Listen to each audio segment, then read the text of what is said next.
मत्ती 9:28। पिछली बार जब हम बात कर रहे थे विश्वास के बारे में, अंधों ने बोला प्रभु दया कर। यीशु ने बोला क्या चाहिए? तुम्हें विश्वास है? क्या तुम्हें विश्वास है कि मैं ये कर सकता हूं? मैंने आपको बताया, एक विश्वास वो जब हमारे जीवन में यीशु आया, उस दिन को तो हमेशा याद रखिए, वो आपकी गवाही का हिस्सा जरूर है, लेकिन उसके अगला स्टेप, उस दिन से लेकर परमेश्वर से रिश्ता बना के क्या आप जीवन जी रहे? यदि जीवन जी रहे, प्रभु का बहुत धन्यवाद। हर समय आपके मन में एहसास है, कठिन परिस्थिति आ गई, आप टूटते नहीं हैं, क्योंकि आप विश्वास करते हैं। आज रैनी भाई अपनी गवाही दे रहे थे, उनके पापा पास्टर पीटर कुरुविला, उनको दिल की समस्या हो गई, उनको माइनर हार्ट अटैक आ गया, अस्पताल में थे। इनको पता चला तो इनको ये नहीं पता कि क्या स्थिति है, आगे क्या होगा, क्या प्रोसेस होगा, कैसे होगा। वहाँ पर पत्नी जॉब पे चली जाएगी तो बच्चों का मैनेजमेंट कैसे होगा, जो बच्ची के बोर्ड के एग्ज़ाम चल रहे वो एग्ज़ाम देने कैसे जाएगी, और यहाँ पर पापा के साथ क्या करना है, क्या निर्णय लेना है, डॉक्टर साहब क्या बोलेंगे, मैं क्या बोलूँगा। संसारिक रूप से ऐसी परिस्थिति जैसे संसार के किसी भी दूसरे व्यक्ति के साथ आती है, एक विश्वासी के साथ में भी आ जाती है। लेकिन रैनी भाई ने जो गवाही दी, उन्होंने कहा कि लेकिन मन में एक शांति थी, मन में शांति थी, मन में भरोसा था कि मेरा परमेश्वर मेरे साथ है, परमेश्वर हमारे साथ है, सब हो जाएगा। और उनके चेहरे को देख के ऐसा लग भी नहीं रहा था कि वो किसी भी प्रकार से पजल्ड है, झुंझलाहट में है, गुस्से में है या निराशा में है। उनको मालूम है कि मेरा परमेश्वर मेरे साथ है, इस परिस्थिति में भी मेरा परमेश्वर मेरे साथ है। यदि आपको भी ये भरोसा है कि हर परिस्थिति में मेरा परमेश्वर मेरे साथ है, तो यही आपकी गवाही है, दूसरों के सामने बोल सकते हैं। लेकिन पिछले हफ्ते मैं आपसे बात कर रहा था एक्टिव मोमेंटरी फेथ के बारे में, वो विश्वास जिसके द्वारा प्रार्थना के उत्तर मिलते हैं। उस मोमेंट में, उस रिक्वेस्ट के लिए जो आप परमेश्वर के सामने रख रहे हैं, क्या आपके मन में विश्वास है या नहीं है? मत्ती 8:10 जरा मेरे साथ पढ़िए। यह सुनकर यीशु को अचंभा हुआ और जो उसके पीछे आ रहे थे उनसे कहा, मैं तुमसे सच कहता हूँ कि मैंने इज़राइल में भी ऐसा विश्वास नहीं पाया। हाँ जी, यहाँ पर उंगली रखें और मत्ती 13:58 भी पढ़ें। और उसने वहाँ उनके अविश्वास के कारण बहुत से सामर्थ्य के काम नहीं किए। मेरे भाइयों और बहनों, जहां पर एक सूबेदार था जो यहूदी विश्वासी नहीं था, जो इजरायली नहीं था, उसने प्रभु से कहा कि प्रभु मैं भी एक जिम्मेदार आदमी हूं और मैं भी किसी को कहता हूं कि जा तो वो जाता है, मैं कहता हूं कि आ तो वो आता है। प्रभु आपको मेरे घर में आने की जरूरत नहीं, मैं तो पापी मनुष्य हूं, आप तो जहां पर हैं वहां से आज्ञा दे दें तो काम हो जाएगा। उसने इतना बड़ा विश्वास कर लिया। लेकिन 13 अध्याय के अंदर यहूदी लोगों के अपने गांव में यीशु मसीह अपने लोगों के बीच में थे, तो लोग क्या बोलते हैं, अरे वो खाती का बेटा है, ये वो बड़ाई का बेटा है, ये तो वो यूसुफ का बेटा है, ये तो मरियम का बेटा है। उन्होंने ये नहीं माना कि वो मसीह है, वो छुटकारा करने वाला, वो चंगा करने वाला है। उन्होंने बोला ये तो वो ही है, हम जानते हैं इसको। उन्होंने विश्वास नहीं किया, इसलिए उनको विश्वास के घटी के कारण कुछ भी नहीं मिला। और बाइबल में लिखा हुआ है कि यीशु मसीह वहां पर, और उसने वहाँ उनके अविश्वास के कारण बहुत से सामर्थ्य के काम नहीं किए। यहां पर लिखा है बहुत से सामर्थ्य के काम नहीं किए। अब मरकुस 6:5 में अलग तरीके से ये बात लिखी हुई है, वहां वह कोई सामर्थ्य के काम ना कर सका। एक जगह पे लिखा हुआ है he did not do any miracles, दूसरी जगह पे लिखा है he could not do any miracles। पहली बार में तो ऐसा लग सकता है उनके विश्वास के कारण यीशु मसीह ने बोला ठीक है तुम विश्वास मत करो, मैं भी नहीं करता तुम्हारे बीच में आश्चर्य कर्म, देखे क्या करते हो। ये वाली बात नहीं है। मरकुस की किताब को पढ़ने से क्लैरिटी मिलती है कि उनके अविश्वास के कारण प्रभु यीशु मसीह उनके बीच में आश्चर्य कर्म नहीं कर सके। He could not do because God is limited by us। परमेश्वर को हमने बांध दिया है अपने अविश्वास के द्वारा। हमें जिस बात के लिए हम प्रार्थना करते हैं उस बात में हमें एक्टिव फेथ चाहिए, एक कार्यान्वित फेथ चाहिए। उस मोमेंट के अंदर उस बात के लिए, उस परिस्थिति के लिए हमारे पास में एक विश्वास होना चाहिए। क्यों? क्या क्या कर सकते हैं यीशु? अगर हम विश्वास रखेंगे तो क्या कर सकते हैं? मेरे साथ देखिए, इब्रानियों 7:25 पढ़ें जल्दी जल्दी, थोड़े से कुछ अंश को हम लोग पढ़ेंगे। इसीलिए जो उसके द्वारा परमेश्वर के पास आते हैं वह उनका पूरा पूरा उद्धार कर सकता है, क्योंकि वह उनके लिए विनती करने को सर्वदा जीवित है। आमीन। तो यहां पर लिखा हुआ है कि जो परमेश्वर के पास आते हैं, जो परमेश्वर के पास आते हैं। और इब्रानियों की 11 का ही 6 वचन भी जरा पढ़िए। और विश्वास बिना उसे प्रसन्न करना अनहोना है, क्योंकि परमेश्वर के पास आने वाले को विश्वास करना चाहिए कि कि वो है और अपने खोजने वालों को प्रतिफल देता है। इसलिए मैंने कहा कि जो परमेश्वर के पास आएगा, पहले तो उसको यह विश्वास है कि परमेश्वर है और वो खोजने वालों को प्रतिफल देता है। और इसलिए 7:25 में जब लिखा है कि वो परमेश्वर के पास जो आते हैं उनका वो पूरा पूरा उद्धार कर सकता है। सबसे पहली बात तो इस बात को समझ लीजिए कि यीशु पर विश्वास करने से, यीशु पर सक्रिय विश्वास करने से, उस मोमेंट के अंदर परमेश्वर पे पूरा भरोसा कर लेने से सबसे पहली बात है आत्मा का उद्धार हो सकता है। आत्मा का उद्धार यह हमारे विश्वास का प्रतिफल है, सिर्फ खुद के लिए नहीं, सिर्फ खुद के लिए नहीं। खुद के लिए तो सच है, यूहन्ना 1:12 में लिखा है कि जितनों ने यीशु पर विश्वास किया वो परमेश्वर की संतान बन गए। खुद का विश्वास खुद का उद्धार तो कराता ही है, परंतु साथ साथ में यदि आप यीशु के पास आते हैं और दूसरों के लिए, अपने प्रियजनों के लिए यदि आप प्रार्थना करते हैं तो उनका भी उद्धार हो सकता है। प्रेरितों के काम 16 अध्याय और उसका 31 वचन जब आप पढ़ते हैं, इस वचन ने मेरे जीवन में बहुत काम किया, क्योंकि जब मैं नया नया विश्वासी था मेरी चिंता सबसे बड़ी यही थी कि मेरे पापा कब बदलेंगे, मेरे परिवार का उद्धार कैसे होगा। और परमेश्वर ने बोला, प्रेरितों के काम 16 अध्याय और 31 वचन, उन्होंने कहा प्रभु यीशु मसीह पर विश्वास कर तो तू और तेरा घराना उद्धार पाएगा, तू और तेरा घराना उद्धार पाएगा। जो यीशु के पास आएगा उसको उद्धार परमेश्वर दे सकता है यदि यीशु पर विश्वास करेंगे तो।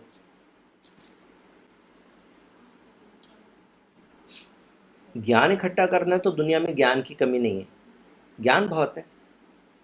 आप किसी भी धर्म में चले जाइए, उस धर्म की बहुत बड़ी बड़ी धार्मिक पुस्तकें हैं। हिंदू धर्म में वेद हैं, पुराण हैं, उपनिषद है, गीता है, रामायण है, महाभारत है, और फिर बहुत सारी ब्रांचेज हैं। शैव लोगों की बहुत सारी और किताबें हैं, वैष्णव लोगों की और बहुत सारी किताबें हैं, राधा स्वामी संप्रदाय में और बहुत सारी किताबें हैं, ओशो रजनीश की और बहुत सारी किताबें हैं, निरंकारी की और बहुत सारी किताबें। ज्ञान इकट्ठा करना है तो दुनिया में ज्ञान बहुत है। रीति रिवाज करने हैं तो किसी भी धर्म में चले जाइए, उसमें रीति रिवाज की कमी नहीं है। धर्म की बात नहीं हो रही है, धर्म की बात नहीं हो रही है, बात हो रही है उद्धार की, पापों की क्षमा और अनंत जीवन। क्योंकि एक दिन हर एक व्यक्ति को परमेश्वर के सामने न्याय चुकाना ही होगा। उस वक्त क्या आप विश्वास करते हैं? यदि विश्वास नहीं करेंगे तो उद्धार नहीं मिलेगा। यीशु ने कहा कि मार्ग, सत्य और जीवन मैं ही हूं और बिना मेरे द्वारा कोई पिता तक पहुंच ही नहीं सकता। ज्ञान इकट्ठा कर सकते हो दुनिया में, रीति रिवाज कर सकते हो दुनिया में, बड़ी बड़ी धर्मशालाएं बनवा सकते हो, पार्क में बेंच लगवा सकते हो, प्याऊ लगवा सकते हो, जानवरों को खाना खिला सकते हो, चिड़ियों को पानी पिला सकते हो, चींटियों को दाना दे सकते हो, बहुत कुछ कर सकते हो धर्म कर्म के काम, लेकिन परमेश्वर पिता तक नहीं पहुंच सकते। परमेश्वर पिता तक वही पहुंचेगा जो प्रभु यीशु के पास आएगा। एक्टिव विश्वास आपका उद्धार कर सकता है, आपके घराने का उद्धार कर सकता है, आपके मित्रों का उद्धार कर सकता है। आपके टीचर्स का उद्धार कर सकता है, आपके सहकर्मियों का उद्धार कर सकता है, आपके दुश्मनों का उद्धार कर सकता है। बाइबल में लिखा है प्रार्थना करो। पहली बात, विश्वास के द्वारा उद्धार मिल सकता है। दूसरी बात, इब्रानियों 2:18, क्योंकि जब उसने परीक्षा की दशा में दुख उठाया तो वह उनकी भी सहायता कर सकता है जिनकी परीक्षा होती है। आमीन। आत्मिक पवित्र जीवन जीने में एक सबसे बड़ी हर्डल है परीक्षाएं आती है जीवन में। ये मत समझिएगा कि आप जवान हैं तो अभी आपकी शादी नहीं हुई है इसलिए आपके जीवन में परीक्षाएं आती है, नहीं। परीक्षाएं हम सबके जीवन में हर समय हर उम्र में आ सकती है। कितने ही विद्वान होंगे, कितने ही पुराने विश्वासी होंगे, ये मत सोचिएगा आपको परीक्षा नहीं आ सकती है। अरे वो शैतान जब यीशु की परीक्षा कर सकता है, आप यूहन्ना की किताब उसका 3रा अध्याय, यूहन्ना में ना, नहीं, मत्ती की किताब 3रा अध्याय में आप पढ़ना शुरू करिए। 4थे अध्याय में आइए और 4थे अध्याय के अंदर 4 अध्याय का 4 वचन में क्या लिखा हुआ है। प्रभु को, यीशु को बोलता है पत्थर को रोटी बना ले, पत्थर को रोटी बना ले। मंदिर के कंगूरे पे खड़े होकर करके बोलता है यहां से झुक के और मुझे प्रणाम कर, दुनिया का सारा वैभव मैं तुझे दे दूंगा। जब वो यीशु की परीक्षा धन के द्वारा, रोटी के द्वारा उसके साथ में कर सकता है, तो आप और मैं कौन सी चीज हैं? हमारी उम्र कितनी भी क्यों ना हो, हमारे पास बाइबल का ज्ञान कितना भी क्यों ना हो, हाँ, परीक्षा अलग अलग हो सकती है। कोई वासना के लालच में फंस सकता है, तो कोई पैसे के लालच में फंस सकता है, तो कोई धर्म कर्म के लालच में फंस सकता है, कोई घमंड की बात में फंस सकता है, किसी को कुछ और चाहिए, किसी को कुछ और चाहिए। जीवन में परिस्थिति कुछ और हो सकती है, लेकिन परीक्षाएं हम सबके जीवन में हैं। लेकिन छुटकारा कौन देगा? यदि आप यीशु पर सक्रिय विश्वास रखते हैं, यदि जब परीक्षा की घड़ी आती है तुरंत आपको यीशु याद आता है, ठीक है ना मेरे बच्चों, जवानों, याद रखिएगा आपके जीवन में परीक्षा की घड़ी हर समय आएगी। विशेषकर आप लोगों को, क्योंकि शैतान सोचता है अभी ये अनजान है, अभी ये जवान है, अभी इनको ज़्यादा मालूम नहीं है, न संसार का मालूम है, न इनके पास अनुभव है, न बाइबल की ज़्यादा गहराई है। इनको तोड़ लो, इनको गिरा लो, इनको प्रलोभन दे दो, इनको लालच दे दो। हाँ, ये बात सच है, हर उम्र में आती है, परंतु जवानी के समय में ज़्यादा है। नशे की, वासना की, धन को गलत तरीके से कमाने की, बड़ा बन जाने की, और बहुत सारी परीक्षाएं।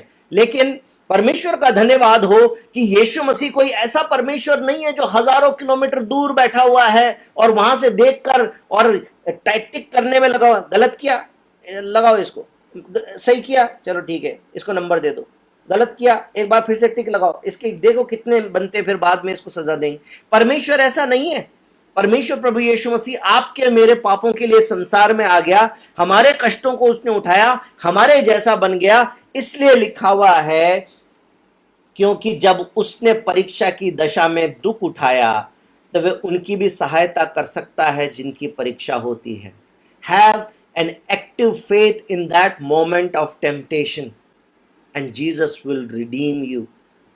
यदि आप उस अवस्था में परमेश्वर पर विश्वास करेंगे परीक्षा की घड़ी में, तो परमेश्वर आपको उस घड़ी से छुड़ा सकता है।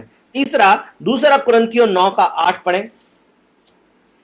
2 कुरिन्थियों 9:8।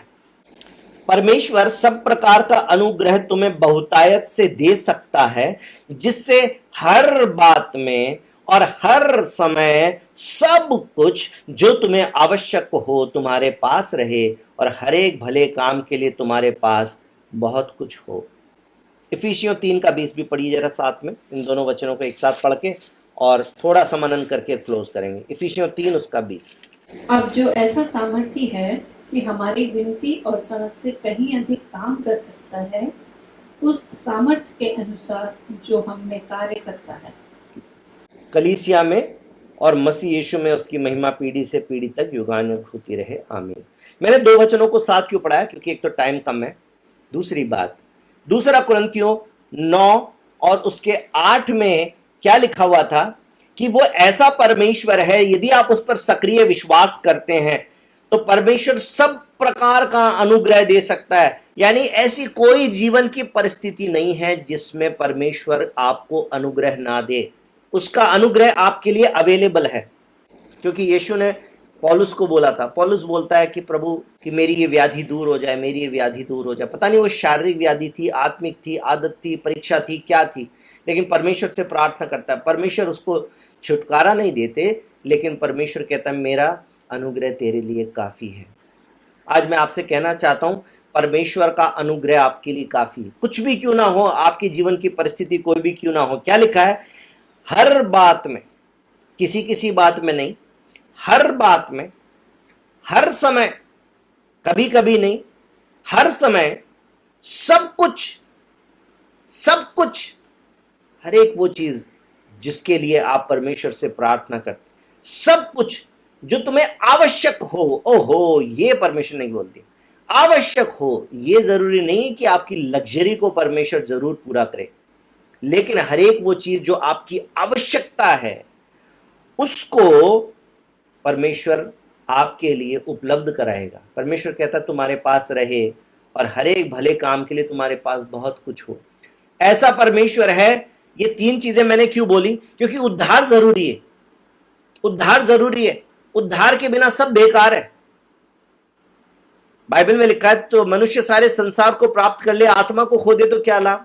आपका, आपके प्रियजनों का उद्धार जरूरी। दूसरा, जीवन में परीक्षाएं रोज आती है, रोज निर्णय लेना पड़ता है, इसलिए यदि विश्वास है तो परमेश्वर उसमें आपकी सहायता कर सकता है। तीसरा, संसार में हर एक व्यक्ति की जरूरतें हैं, उन सारी जरूरतों में परमेश्वर अनुग्रह दे सकता है, ऐसा परमेश्वर है। और आखिर में इस बात को बोल दूं जो इफिसियों 3:20 में पढ़ा था कि हमारे मांगने से भी ज्यादा, हमारी समझ से भी बढ़कर ऐसा करने वाला वो परमेश्वर है। इसलिए उस परमेश्वर पर विश्वास करें, अपने विश्वास को जीवित रखें। जो विश्वास आपने शुरू किया था आज से 3 महीने पहले या 3 साल पहले या 30 साल पहले, उस विश्वास में लगातार चलते रहें। एक वैवाहिक संबंध जैसे हमेशा चलता ही रहता है, जब तक आप जीवित हैं तब तक आप विवाहित रहते हैं, उसी प्रकार से परमेश्वर के साथ में जो रिश्ता आपने बनाया उसमें लगातार चलते रहें।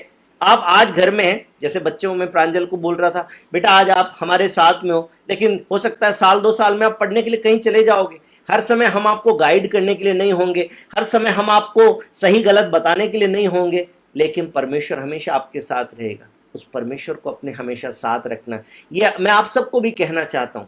हर समय गाइडेंस देने के लिए शायद मैं आपके साथ ना हूं, हर समय आप अपनी बाइबल को भी लेके नहीं चल सकते, लेकिन परमेश्वर का आत्मा हर परिस्थिति में हर समय आपके साथ है। और यहां तक कि आपके सोचने समझने से भी बढ़कर वो परमेश्वर दे सकता है। 1 कुरिन्थियों 2:9 में लिखा है, जो कानों ने नहीं सुनी, आंखों ने नहीं देखी और जो किसी के चित्त में भी नहीं पड़ी, ऐसी सुंदर आशीषें परमेश्वर ने उनके लिए रखी है जो उसके नाम पर विश्वास करते हैं। परमेश्वर पर विश्वास करें, उस विश्वास में जीवन बिताएं, उस विश्वास में परमेश्वर के गवाह बन जाएं, ताकि इस अंधकारमय जीवन में आप प्रभु के गवाह बनकर चलते रहें। और जब भी मौका मिले अपने मुंह को खोलकर और परमेश्वर की महिमा करें, परमेश्वर की गवाही दें। आमीन। बोलो यीशु मसीह की जय। प्रभु आप सबको आशीष दे।